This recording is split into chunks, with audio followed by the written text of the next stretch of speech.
انداز میں بیان کروں. خصائص مصطفیٰ صلی اللہ علیہ وسلم، یعنی خصائص یہ جمع ہے خصوصیت کی. خصوصیت ایک عربک اور اردو لفظ ہے، اس کے معنی آتے ہیں اسپیشلٹی.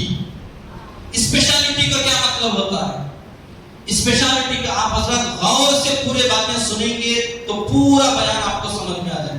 تو تھوڑی توجہ ہٹی تو پھر بیان ادھورا سمجھ میں آئے گا. اس وجہ سے شروع سے آپ پوری توجہ کے ساتھ کانسنٹریشن کے ساتھ سننے کی کوشش کریں کہ پھر انشاءاللہ.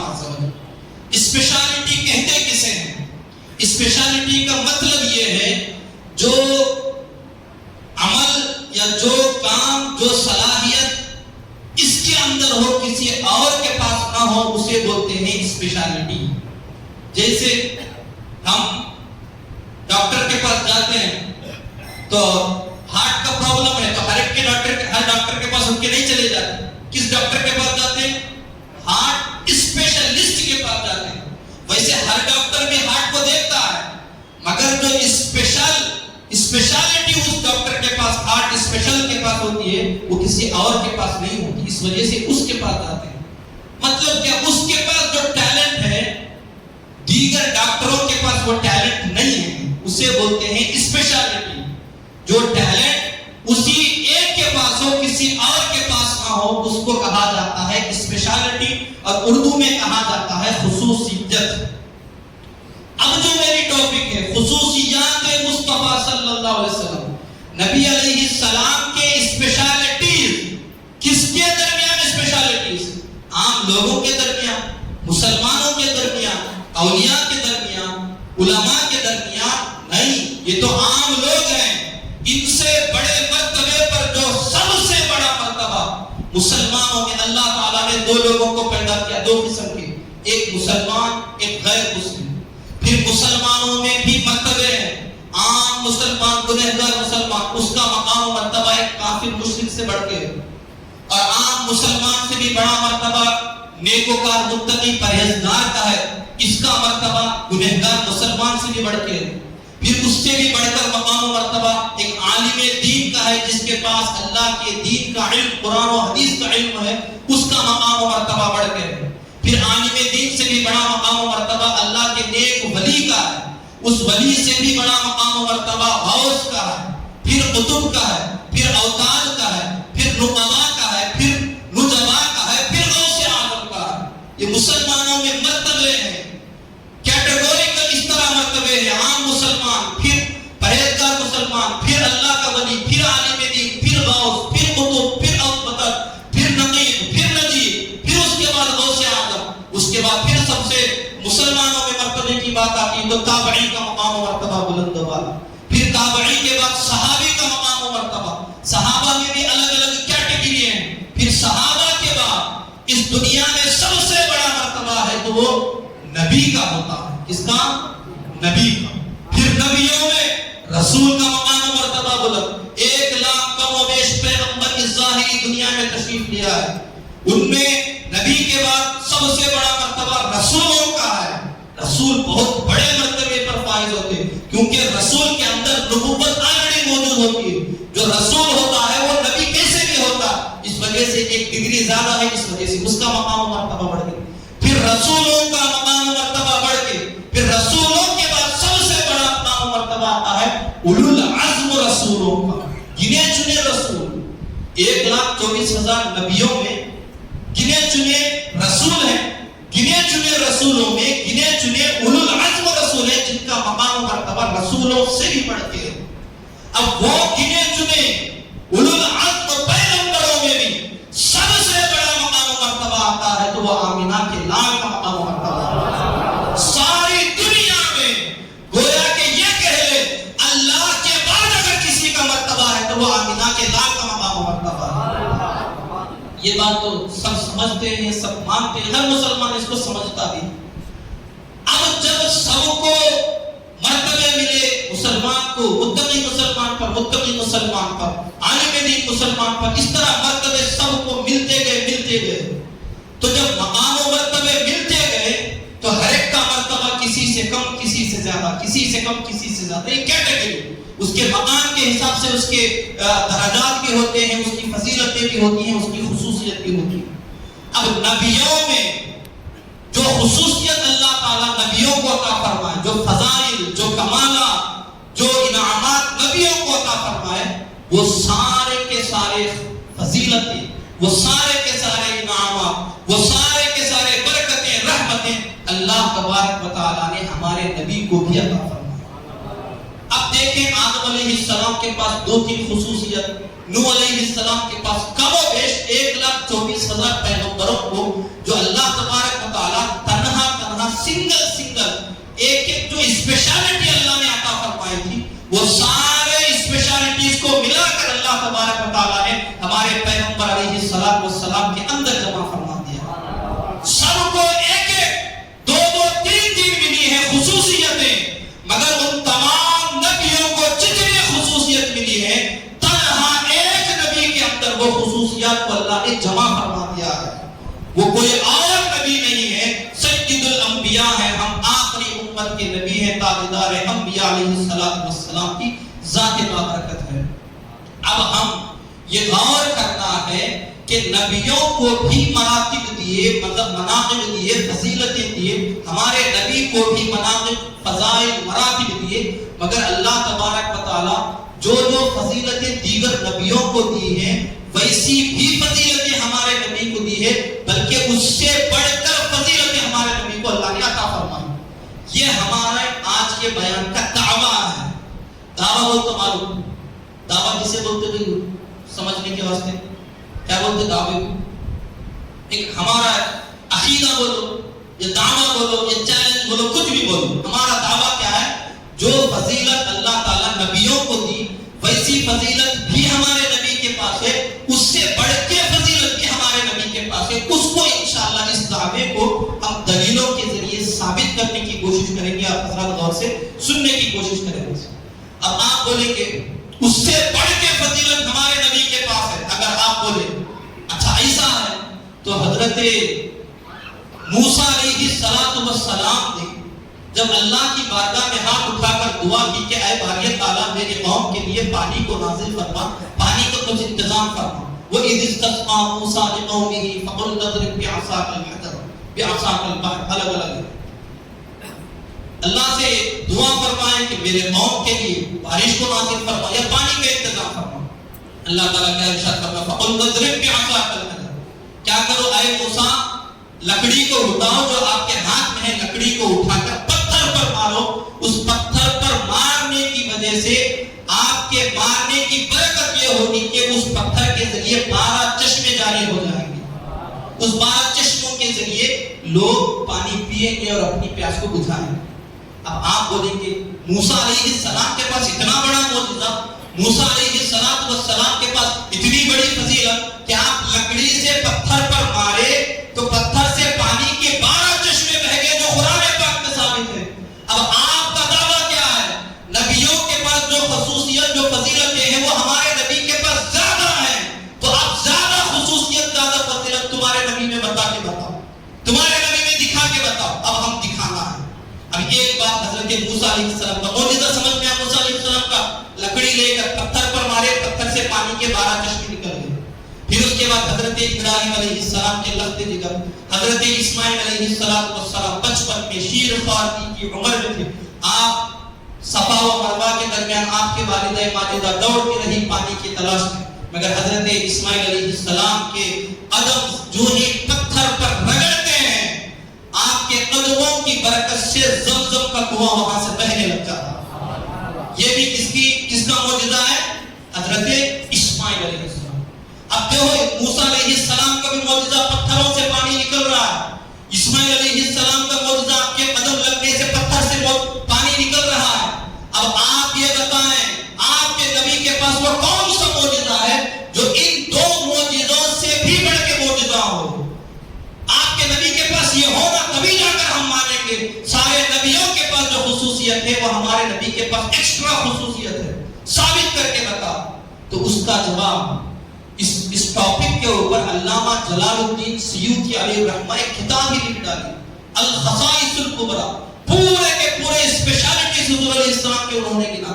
تقریباً 60 الگ الگ فضیلتیں گنائی، بلکہ 1000 فضیلتیں تو ایسی ہیں جو نبیوں کے درمیان بھی ہمارے نبی کے درمیان کامن سی ہیں، مگر 60 ایسی فضیلتیں ہیں جو صرف اور صرف ہمارے نبی کے پاس تو ہے، مگر کسی اور نبی کے پاس وہ فضیلت اللہ نے عطا ہی نہیں فرمائی ہے۔ تو میں جو بات کر رہا تھا، کون سی بات کر رہا تھا بولو ذرا، آپ کا ٹیسٹ بھی لیتے چلیے، کون سی بات کر رہا تھا؟ موسیٰ علیہ السلام کا معجزہ، پانی سے چشمے نکل گئے، پتھر سے چشمے ابل پڑے۔ اسماعیل علیہ السلام کا معجزہ، پتھر سے پانی کے چشمے ابل پڑے، یہ ان کا معجزہ ہے، مگر ہمارے نبی کا معجزہ اس سے بھی بڑھ کے ہونا کیسے؟ الخصائص الکبریٰ میں علامہ جلال الدین سیوطی علیہ الرحمہ اور بھی بڑے بڑے علماء کرام لکھتے ہیں، آپ یہ بتائیں پانی جو نکل رہا ہے کہاں سے نکل رہا؟ کہاں سے؟ پتھر سے نکل رہا۔ پتھر سے پانی کا نکلنا یہ کامن سی بات ہے، کیا کامن سی بات ہے؟ ہوتا ہے اس طرح، کیوں نہیں دیکھے آپ؟ ہم کبھی پہاڑوں کے اوپر گھر جن کا ہوتا ہے یا زمین میں بورول ڈالتے ہیں تو کیا ہوتا ہے؟ پتھر آ جاتا، آنے کے بعد کیا کرتا بورول والا؟ چھوڑ کے چلے جاتا نہیں، اور مضبوط بور ڈالتا، پریشر ڈالتا، تو کیا ہوتا؟ ڈالتے ڈالتے پتھر کو چیر کر جب اس کا بور جاتا ہے، اس کے بعد پھر پانی کے چشمے ابل پڑتے ہیں۔ ہوتا نہیں ہوتا ایسا؟ مطلب کیا ہے؟ پانی اللہ تبارک و تعالیٰ نے زمین کے اندر کیسا رکھ دیا، زمین کے اندر بھی پانی کے چشمے بہ رہے ہیں، اور زمین کے اندر پہاڑ کے جیسے بڑے بڑے پتھر بھی ہیں، ان پتھروں کے اندر بھی پانی ہوتا ہے، ان پتھروں کے نیچے بھی پانی ہوتا ہے۔ مگر یہ تو کامن سی بات ہے کہ پتھروں کے ذریعے پانی نکل پڑا، پھر کامن سی بات ہے تو معجزہ کیسے ہوا؟ معجزہ اس انداز میں ہوا کہ حضرت موسیٰ علیہ السلام کوئی بورویل، کوئی مشین کو یوز نہیں کرے، صرف لکڑی لے کر پتھر پر مارے، پانی ابل گئے، یہ ان کا معجزہ ہوا۔ کھودے نہیں، شپل لے کے مارے نہیں، لکڑی لے کے مارے، پانی نکل گیا، یہ ان کا معجزہ۔ مگر پانی نکلا تو کہاں سے نکلا؟ کامن وے میں نکلا پانی، جیسا دنیا والوں کے لیے پانی نکلتا ہے مشین یوز کرنے کے بعد، بغیر مشتری کے پانی نکلا موسیٰ علیہ السلام کے لیے، تو یہ ان کا معجزہ۔ اسماعیل علیہ السلام کے خاطر بھی پانی تو نکلا ضرور پتھر سے، کامن وے سے نکلا، کامن جگہ سے نکلا۔ معجزہ کیسے ہوا؟ کوئی سپل، کوئی مشین، کچھ بھی یوز نہیں کرے، پاؤں رگڑے، وہاں سے پانی نکل گا، یہ ان کا معجزہ۔ مگر دو معجزوں میں ایک چیز کامن کیا ہے کہ جو پانی نکل رہا ہے وہ کہیں اور جگہ سے نہیں، جہاں سے دنیا والوں کے لیے پانی نکلا کرتا ہے وہیں سے نکلا۔ اب ہم جو دعویٰ کر رہے تھے ہمارے نبی کے پاس سب نبیوں کے معجزوں سے بھی بڑھ کے معجزات ہیں، اس کا حوالہ سنیں۔ حضور علیہ السلام ایک مرتبہ جنگ میں تشریف فرمائے، صحابہ کرام حضور علیہ السلام کی بارگاہ میں تشریف لاتے عرض کرتے ہیں یا رسول اللہ، ہم میں کئی صحابہ کرام ہیں جو بھوک پیاس کی شدت ہمیں پریشان کر رہی، مگر ہم مسجد کھنگال کر دیکھتے ہیں، ٹٹولتے ہیں تو پانی نہیں ہے، پینے کے لیے پانی نہیں ہے، جبکہ ہمیں وضو بھی کرنا ہے، نمازیں بھی پڑھنی ہے، سب عبادتیں کرنی ہے، تو عبادتیں کرنا تو دور کی بات، وضو کرنا، مگر ہمیں پینے کے لیے پانی نہیں ہے، تو آپ پانی کا انتظام فرما دیں۔ نبی علیہ السلام کے پاس صحابہ کرام یہ فریاد لے کر آ رہے ہیں، حضور علیہ السلام کیا فرماتے ہیں؟ صحابی کو اچھا ہے صحابی ذرا مشکیزہ لے کے، مشکیزہ مطلب جو اس وقت پانی کو سٹور کرنے کا، جمع کرنے کا ایک ذریعہ، جس طرح ہم گھڑے رکھتے ہیں، اس زمانے میں چمڑے کے ایک گھڑے کے جیسا بنا دیا کرتے تھے، اس کا چھوٹا سا منہ ہوتا تھا، اسے کیا بولتے؟ مشکیزہ بولتے۔ صحابہ کرام سے فرماتے ہیں اے صحابہ ایک مشکیزہ لے کے آؤ، اس کے بعد اس مشکیزے میں یا کسی برتن میں حضور علیہ السلام اپنا ہاتھ ڈال دیتے ہیں، اس کے بعد راوی فرماتے ہیں ہم کیا دیکھتے ہیں کہ حضور علیہ السلام جو ہی اپنا دست مبارک، ہاتھ مبارک اس مشکیزہ یا برتن میں رکھ دیتے ہیں، تو ان انگلیوں کے درمیان، دونوں انگلیوں کے درمیان فوراً پانی کا چشمہ ابل پڑنا شروع ہو جاتا ہے، فوراً پانی کا چشمہ نکلتا ہے۔ اس کے بعد وہ صحابی فرماتے ہیں پانی اتنا نکلا، اب جتنے جنگ میں تھے ساروں نے بھی پیٹ بھر کے پانی پی لیا اور وضو بھی کر لیا، غسل بھی کر لیا، مگر پانی پہلے جتنا تھا اتنے کا اتنا ہی باقی موجود تھا۔ آپ بولیں کہ بات سمجھ میں نہیں ہے، کلیئرلی سمجھ میں نہیں ہے، وہاں پر بھی پانی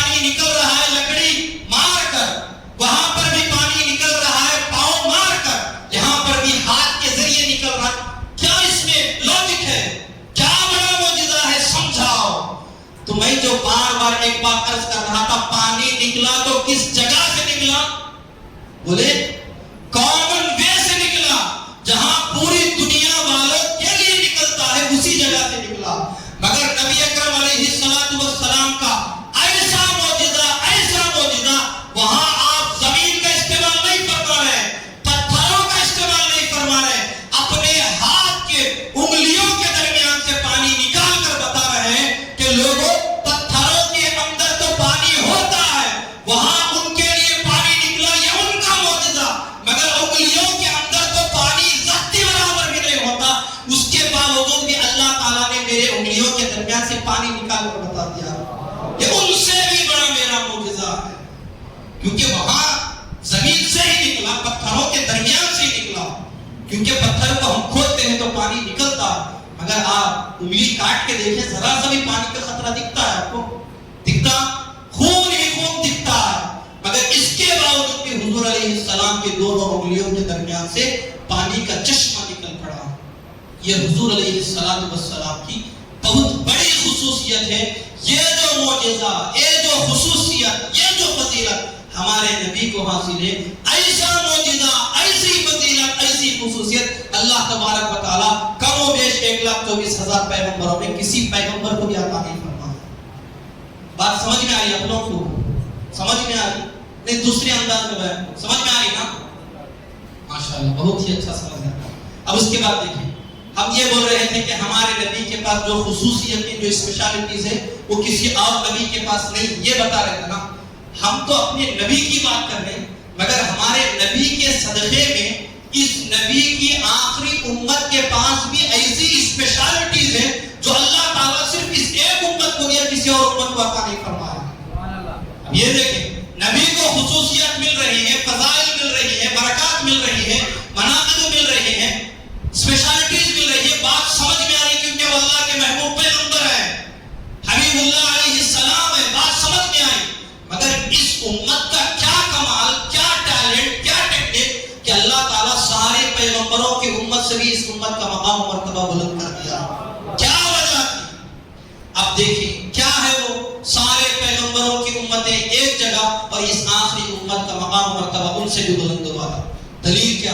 کنتم خیر امت، اللہ تبارک و تعالیٰ چوتھے پارے میں ارشاد فرمایا، لوگوں اے آخری نبی کی آخری امت، تم کم و بیش 1,24,000 پیغمبروں کی امتوں میں سب سے بہترین امت ہو۔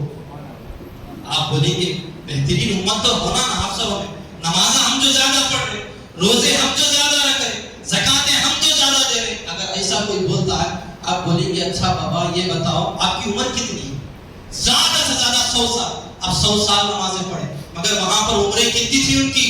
1,000 سال کی عمریں، اور ہم جیسا کام چور عبادت چور میں کے متقی پرہیزگار بڑے بڑے اولیاء گزرے ہیں اس امت میں، ان کی عمریں زیادہ، عبادتیں زیادہ، ریاضتیں زیادہ، پھر بھی وہ بہترین امت نہیں ہے، یہ بہترین امت ہے۔ زکات وہ لوگ کتنا دیتے تھے موسیٰ علیہ السلام کی امت معلوم ہے آپ کو؟ ہم 2.5 روپے سال میں 100 روپے میں 2.5 روپے دینے، دل پہ پتھر رکھے تو بھی پورے پیسوں کی زکات ہم نہیں دیتے، مگر موسیٰ علیہ السلام کی شریعت کو پڑھے 1/4 زکات کا حصہ نکالنا پڑتا تھا۔ کتنا؟ 1/4 بولے تو کتنا ہوتا؟ 100 میں 25 روپے وہ زکات نکالتے تھے، ہم 1/4 نے 14واں حصہ، 40واں حصہ ہم زکات نکالے، یعنی 2.5 روپے۔ موسیٰ علیہ السلام کی امت تو 40 روپے زکات نکالتی تھی، پھر بھی وہ امت بہترین امت نہیں، وہ امت خیر امت نہیں۔ وجہ کیا ہے ایسا؟ نمازیں ان کے پاس زیادہ، عبادتیں ان کے پاس زیادہ، ریاضتیں ان کے پاس زیادہ۔ آپ بولیں گے اچھا ان کی عمریں زیادہ تو ہو سکتا ہے ان کے گناہ بھی زیادہ، اس وجہ سے ہم گناہ کم کر رہے ہیں، اس وجہ سے ہم بہترین امت، یہ اگر کوئی بولے سوچ کے تو علماء کرام لکھتے ہیں ساری امتوں کے درمیان جو گناہ تھے، کوئی قوم کم توڑتی تھی، کوئی قوم زنا کرتی تھی، کوئی قوم چوری کرتی تھی، الگ الگ جو جرم تھے، جو گناہ تھے، سارے امتوں کے گناہ مل کر اس ایک امت کے اندر پائے جا رہے ہیں۔ ادھر عبادتیں بھی کم، ریاضتیں بھی کم، الٹا گناہ بھی زیادہ، اس کے باوجود بھی اللہ فرماتا کنتم خیر امہ، اے آخری نبی کی آخری امت، تم بہترین امت ہو۔ وجہ کیا ہے؟ علماء کرام ارشاد فرماتے، مفسرین کرام ارشاد فرماتے، لوگوں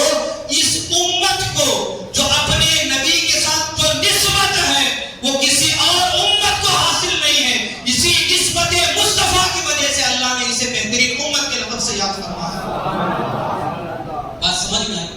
کوئی اور ریزن نہیں، کوئی اور فلسفہ نہیں، کوئی اور ہمارے پاس ایسی قوت نہیں جس قوت کی بیس پر ہم اللہ کی نظر میں بہترین امت کا لقب ہمیں قرار دیا جائے۔ نہیں، کوئی چیز ہمارے پاس نہیں تھی، بس ایک چیز تھی، حضور علیہ السلام کی امت میں پیدا ہونے کا شرف، حضور علیہ السلام کے امتی ہونے کی نسبت، اسی ایک نسبت نے ہمیں کم و بیش 1,24,000 پیغمبروں کی امتوں سے بھی بڑھ کے امت کا لقب ہمیں دیا گیا۔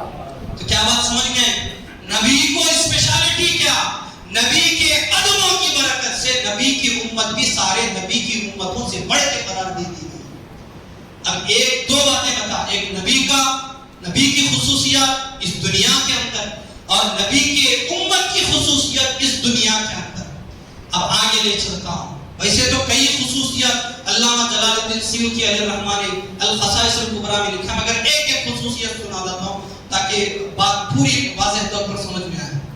اب نبی کی خصوصیت محشر کے میدان میں، اس کے بعد نبی کے امت کی خصوصیت محشر کے میدان میں۔ دنیا میں تو معلوم ہو گیا نبی کی خصوصیت، نبی کے صدقے میں نبی کے امت کی خصوصیت دنیا میں ایک ایک سن لی۔ اب محشر کے میدان میں دیکھیں، حضور علیہ السلام کی امت سارے کم و بیش 1,24,000 پیغمبروں کی امت محشر کے میدان میں جمع کی جائے گی، اور جمع ہونے کے بعد آپ نے بارہا بیانات میں سنا ہوگا، اللہ تبارک و تعالی اپنے عرش پر جلوہ فرما ہوتا ہے، سارے لوگ اللہ تبارک و تعالی کو دیکھ رہے ہوتے ہیں کہ اللہ تبارک و تعالی کتنے جاہ و جلال میں، کتنے غصے کی حالت میں، اور اس کے بعد اب محشر کا میدان ایسا 1 میل کے فاصلے پر سورج، اتنی زیادہ گرمی سورج کی، نیچے سے تانبے کی زمین، اور اتنا قریب جب سورج آ جاتا ہے تو ہر آدمی پسینے میں ڈوب جاتا ہے، کسی کا پسینہ ٹخنے تک، کسی کا گھٹنے تک، کسی کا کمر تک، کسی کا سینے تک، اور کافر و مشرک تو پورے کے پورے پسینے میں ڈوب چکے ہوں گے۔ ہر کوئی اپنے اپنے پریشانی کے عالم میں ہوگا۔ اللہ تعالیٰ قرآن پاک میں بیان فرما لِكُلِّ امْرِئٍ مِّنْهُمْ يَوْمَئِذٍ شَأْنٌ يُغْنِيهِ، ہر آدمی اپنی اپنی پریشانی میں ہوگا۔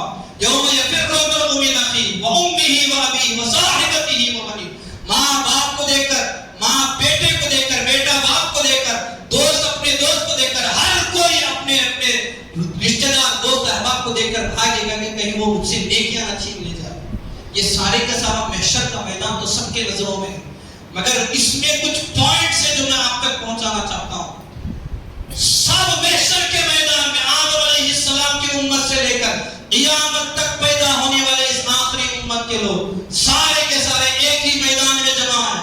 کسی میں یہ جرأت و ہمت نہیں ہوتی کہ اللہ کی بارگاہ میں جا کر یہ سوال کرے، یہ دعا کرے کہ اے باری تعالیٰ، جب سب جمع ہو چکے، جب سب اپنے خبروں سے زندہ ہو چکے، ایک اکٹھا جمع ہو چکے، اب تو حساب و کتاب کا سلسلہ شروع ہو جائے۔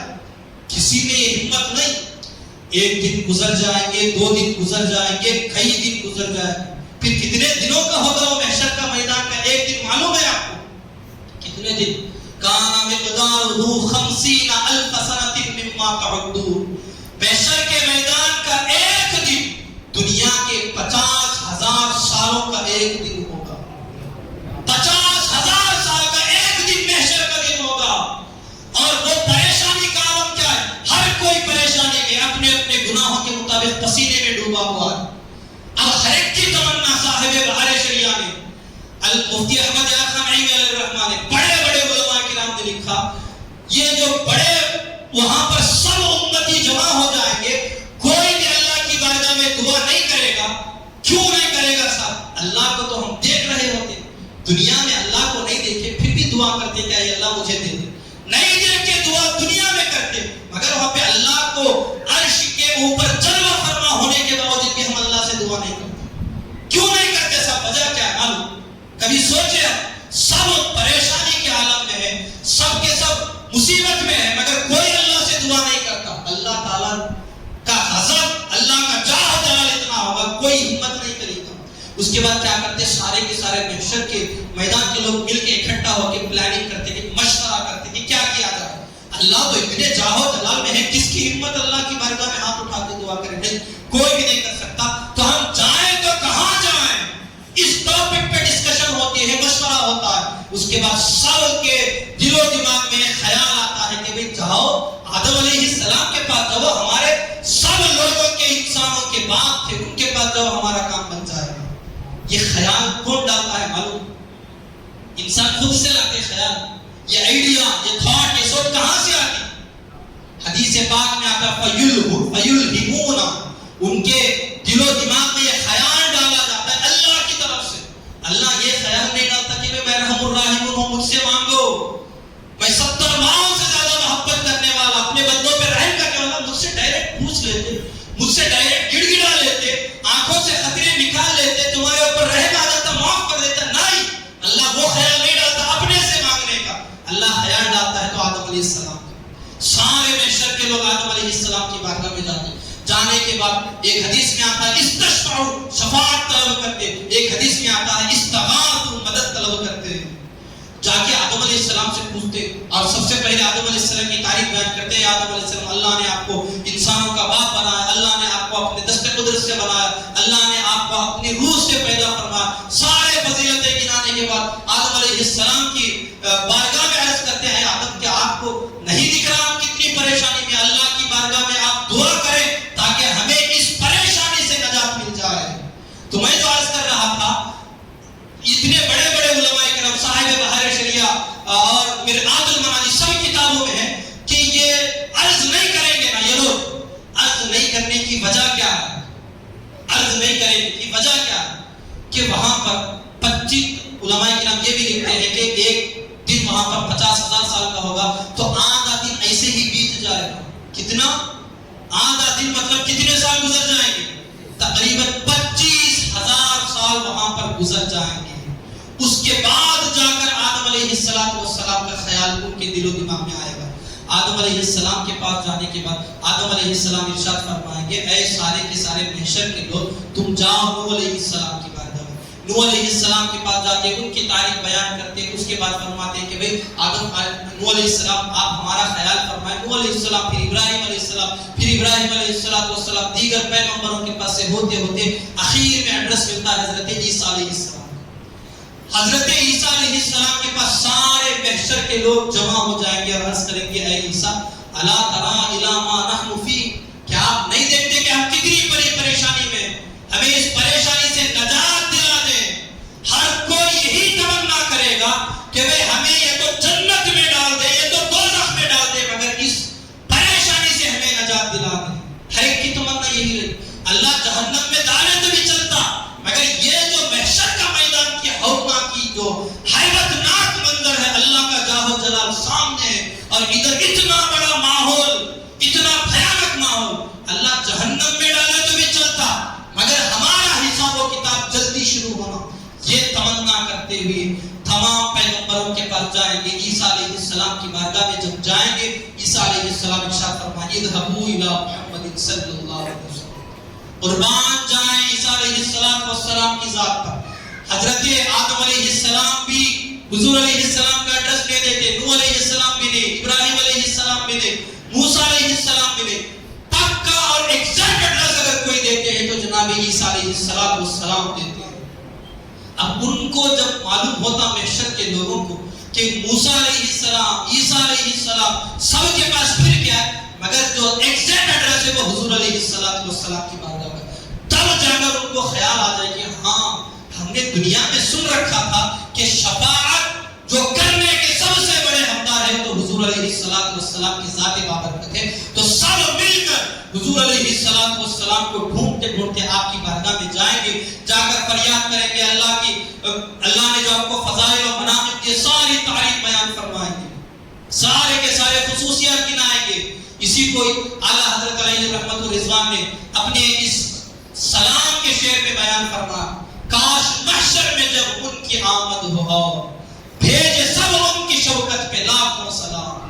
سارے کے سارے محشر کے میدان کے لوگ حضور علیہ السلام کی تعریف پہ تعریف بیان کرنے کے بعد آخر میں عرض کرتے ہیں اے یا رسول اللہ آپ ہماری حالت کو نہیں دیکھتے، ہمیں اس سے نجات اور چھٹکارا دلائیے۔ اس کے بعد حضور علیہ السلام ایک ہی تسلی دیتے، اے محشر کے میدان کے لوگ آپ ڈرنا نہیں، گھبرانا نہیں۔ حدیث پاک میں الفاظ آتے ہیں انا لہا، آپ کو ڈرنے گھبرانے کی ضرورت نہیں،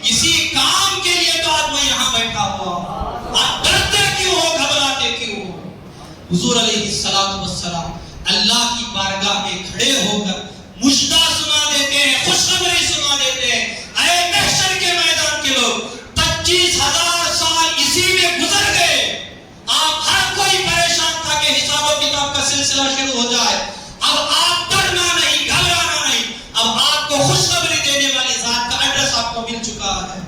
اس کے بعد حضور علیہ السلام خود ارشاد فرماتے، بخاری شریف میں حدیث پاک، ابن ماجہ میں حدیث پاک، ترمذی شریف، مشکاہ شریف، حدیث کی سینکڑوں کتابوں میں یہ حدیث پاک موجود ہے۔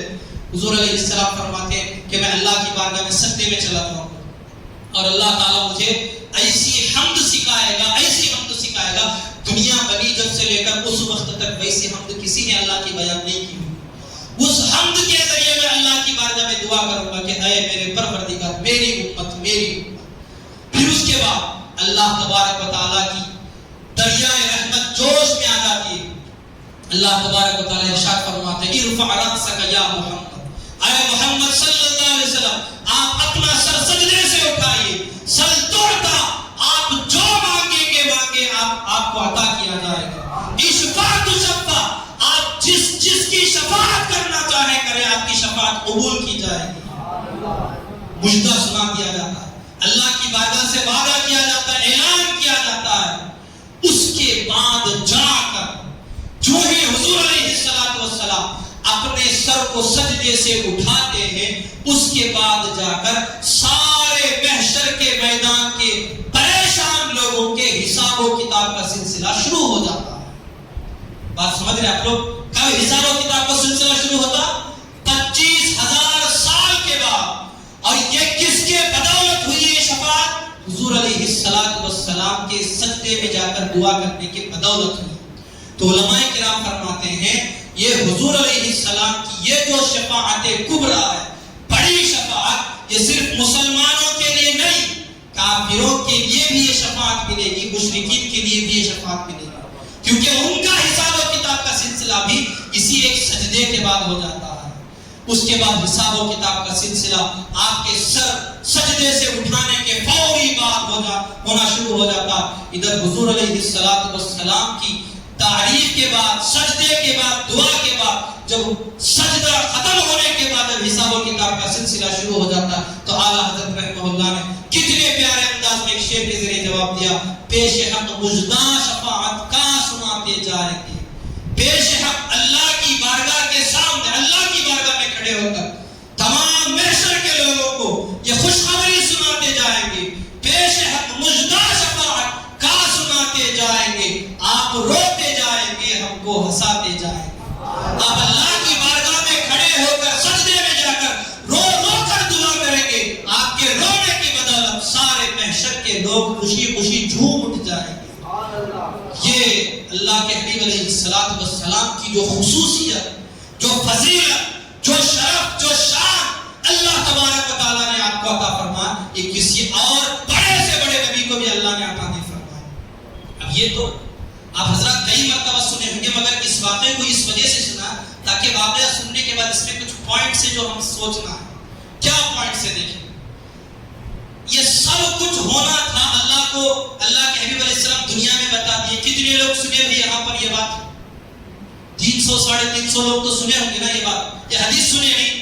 سب لوگوں کے دل سے خیال نکل جائے گا، دماغ سے خیال نکل جائے گا، اللہ کی بارگاہ میں نہیں جا کے، نبی علیہ السلام کی بارگاہ میں نہیں جا کے کیا کرتے؟ آدم علیہ السلام، نوح علیہ السلام، موسیٰ علیہ السلام، عیسیٰ علیہ السلام، بعد میں جا کر کرنٹ ایڈریس میں جاتے ہیں۔ سب دنیا میں حدیثیں لاکھوں کروڑوں لوگ یہ حدیث کو پڑھے سنے، اس کے بعد مر جاتے، قیامت میں اٹھتے تو پھر ہمارے دل میں یہ حدیث نہیں رہتی۔ کیوں؟ کسی کے دل میں بھی نہیں، حتیٰ کہ صحابہ کے دل میں بھی نہیں رہتی ہے۔ جن صحابہ کے بدولت ہم تک یہ حدیث پہنچی، ان کے دل و دماغ میں بھی یہ خیال نہیں آتا۔ اولیاء، اقطاب، اوتاد سب ہوں گے وہاں پر، محدثین بھی ہوں گے، حافظین حدیث بھی ہوں گے، کسی کے خیال میں یہ بات نہیں آتی۔ کیوں نہیں آتی صاحب؟ اللہ نکال دیتا خیال۔ کیا؟ اللہ سب کے خیالوں سے، دماغوں سے خیال نکال دیتا۔ اچھا، اللہ جب دماغوں سے خیال نکال دیا تو اتنا کرنا تھا کہ ڈائریکٹ حضور علیہ السلام کا ایڈریس دے دینا تھا۔ نہیں، آدم علیہ السلام کا خیال کیوں دیا سب سے پہلے؟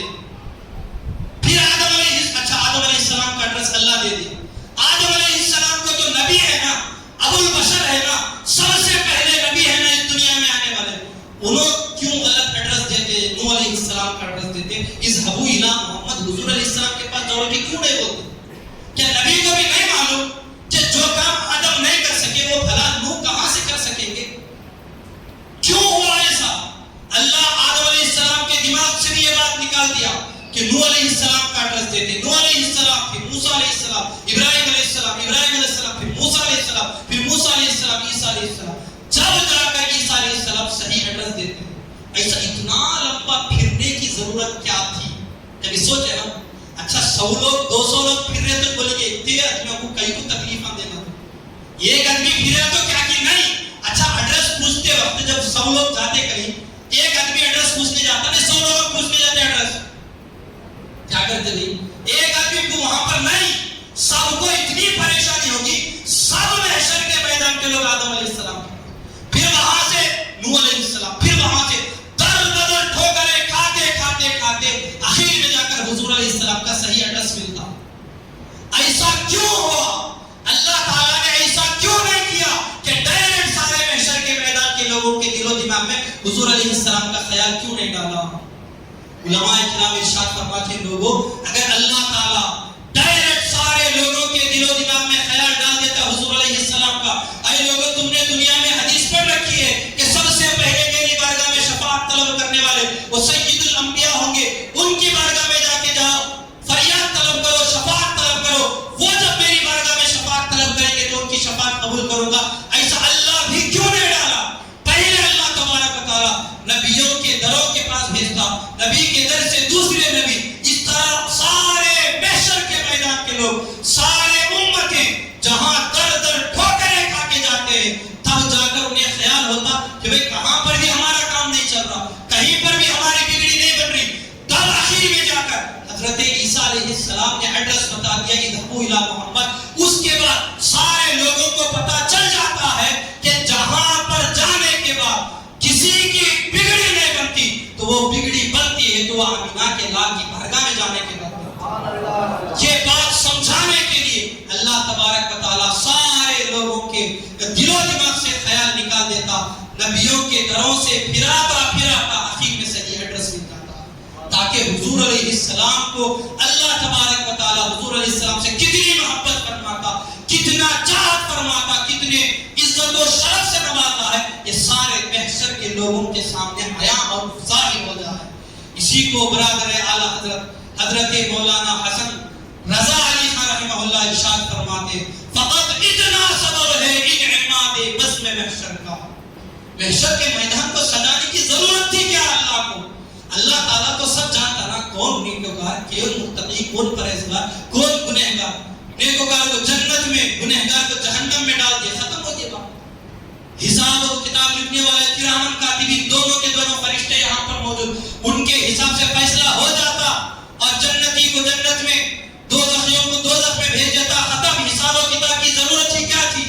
اس کے علاوہ ایک دن نہیں، 2 دن نہیں، 1 سال نہیں، 2 سال نہیں، 25,000 سال تک انتظار کراتا. انتظار کے بعد در در ٹھوکریں کھانے پر مجبور کراتا. کیوں ہوا اس طرح؟ اعلیٰ حضرت کے برادر ارشاد فرماتے فقط اتنا سبب ہے انعقاد بزم محشر کا.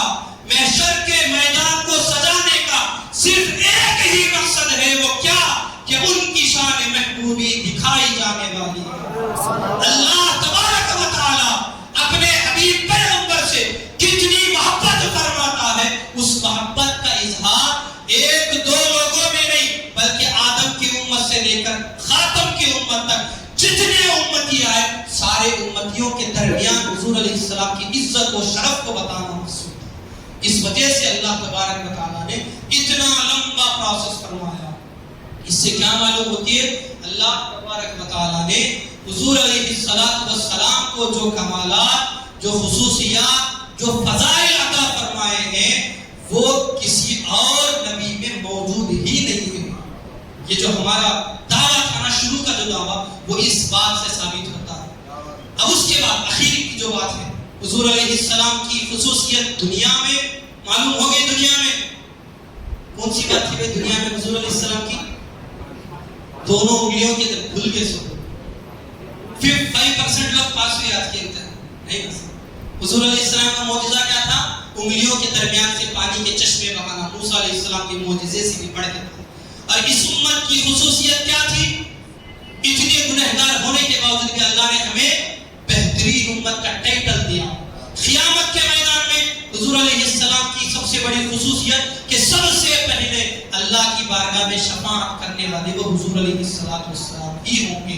آپ کی شفاعت کرنے کے بعد نبی بھی شفاعت کریں گے, علماء بھی شفاعت کریں گے, اولیاء بھی شفاعت کریں گے, حفاظ بھی شفاعت کریں گے, اور حاجی بھی شفاعت کریں گے, شہید بھی شفاعت کریں گے. مگر کب؟ جب سب سے پہلے ہمارے نبی اللہ کی بارگاہ میں شفاعت کبریٰ حاصل کر لیتے ہیں, اس کے بعد جا کر. اب ایک بات ہے, وہ کون سی بات؟ ہم کو اس آخری امت کو اللہ تبارک و تعالیٰ جو آخرت میں قیامت کے میدان میں جو خصوصیت عطا فرمائی ہے, وہ دنیا کی خصوصیت تو معلوم ہو گئی نا, اب آخرت کی خصوصیت دیکھو.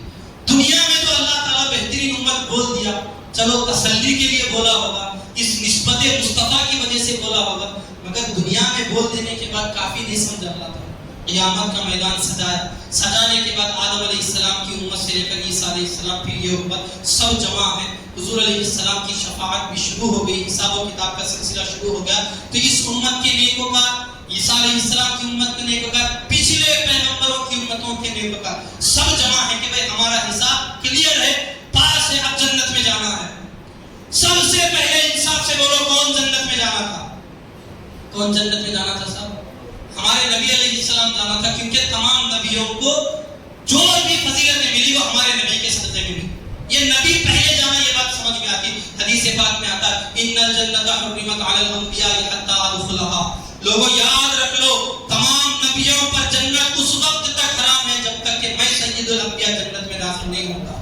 میرے جانے سے پہلے کم و بیش 1,24,000 پیغمبر کوئی بھی جنت میں نہیں جا سکتے.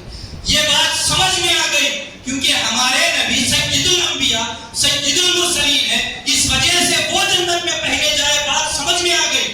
مگر حدیث کا اگلا ٹکڑا دیکھیں, وَحُرِّمَتْ عَلَى الْأُمَمِ حَتَّى تَدْخُلَهَا أُمَّتِي. جس طرح تمام نبیوں پر جنت اس وقت تک حرام ہے جب تک میں سید الانبیاء نہیں جاتا, اسی طرح تمام نبیوں کی امتوں پر اس وقت تک جنت حرام ہے جب تک کہ میری آخری امت جنت میں داخل نہیں ہو جاتی. آپ بولیں گے یہ کیسی بات ہے, یہ کیسی فضیلت؟ انصاف تو یہ ہونا چاہیے تھا کہ آدم علیہ السلام کی امت پہلے آئی تو وہ پہلے جنت میں جانا تھا, نوح علیہ السلام کی امت ہم سے پہلے آئی تو وہ جنت میں پہلے جانا تھا, موسیٰ علیہ السلام کی امت 1,24,000 پیغمبروں کی امت اس امت سے پہلے آئی, تو انصاف کا تقاضا یہ تھا جو دنیا میں پہلے آئے وہ جنت میں بھی پہلے جائیں. انصاف تو یہی کہتا نا, مگر نہیں. حضور علیہ السلام فرما دیا انصاف کو گولی مارو, سائیڈ کو رکھو.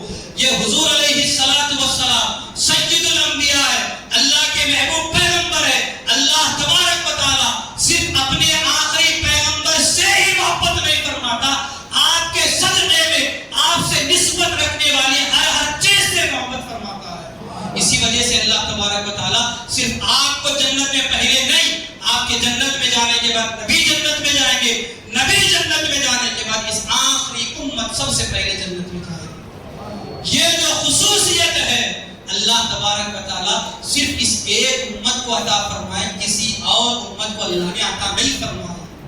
ایسے بے شمار خصوصیات کو علماء کرام لکھے, مگر ایک بات اخیر میں چند نصیحت کی باتیں عرض کر کے اپنی گفتگو ختم کر لیتا ہوں. کتنی بڑی بات کبھی سوچے آپ لوگ, کوئی نہیں سوچا ہوگا شاید ان میں سے کہ اللہ تبارک و تعالیٰ دنیا میں بھی اتنا بڑا فضل فرمایا, بہترین امت کے ذریعے یاد فرمایا, آخرت میں 25,000 سال ٹھوکریں کھانے کے بعد حساب و کتاب کا سلسلہ شروع ہو گیا, اس کے باوجود بھی سب سے پہلے ہم گنہگاروں کو جنت میں پہلے بھیج رہا نا صاحب.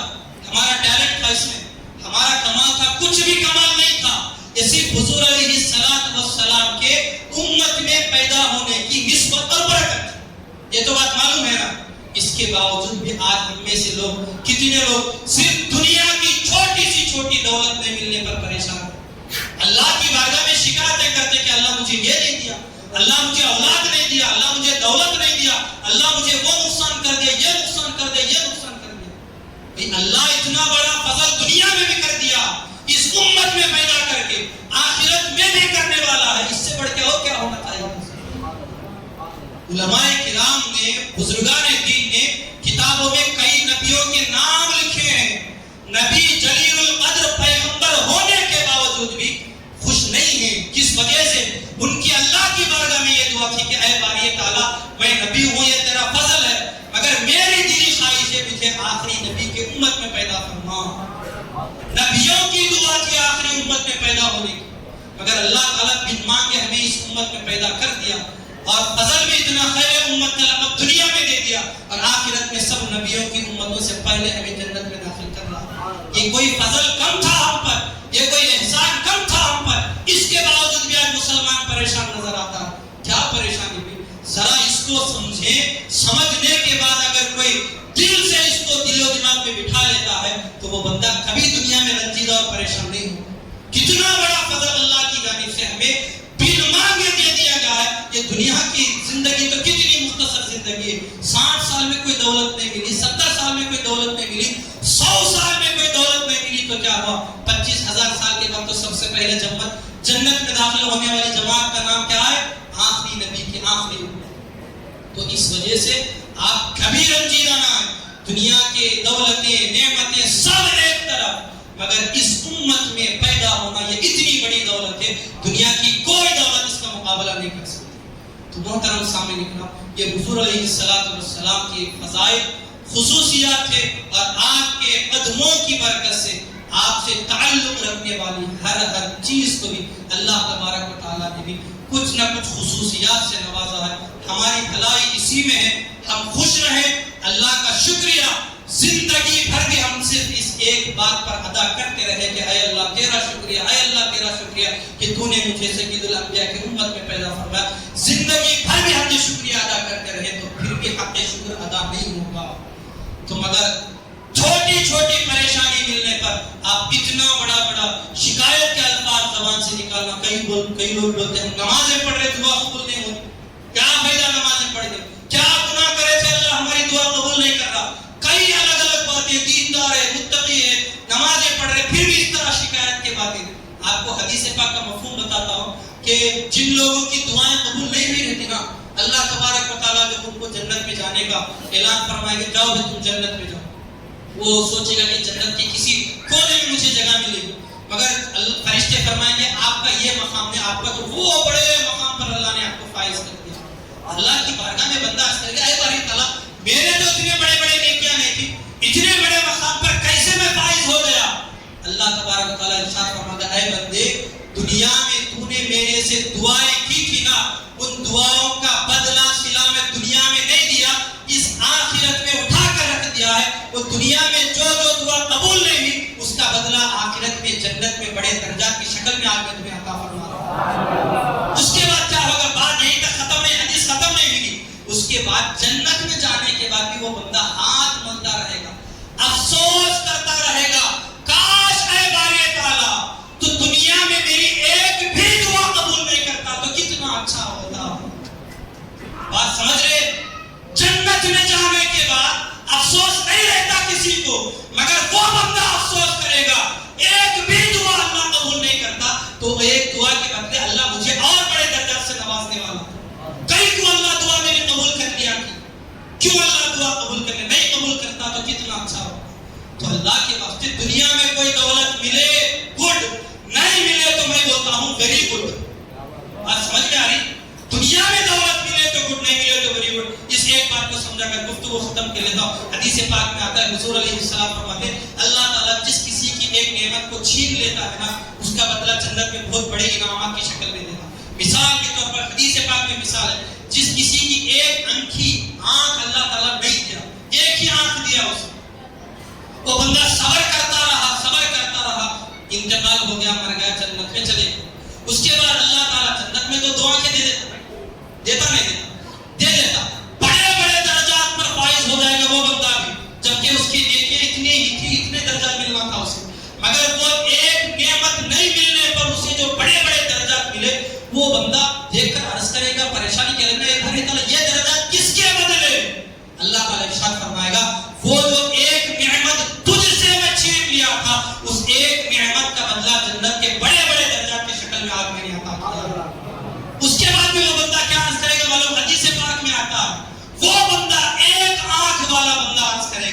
اے باری تعالیٰ دنیا کی جتنی نعمتیں تو نے مجھے دنیا میں دے رکھا تھا ساری نعمتیں تو لے لیتا تو کتنا اچھا ہوتا. سمجھ میں آئی؟ اور ایک آنکھ بھی تو لے لیتا. اس ایک آنکھ کے بدلے تو نے مجھے کتنے بڑے درجات پر فائز کر دیا.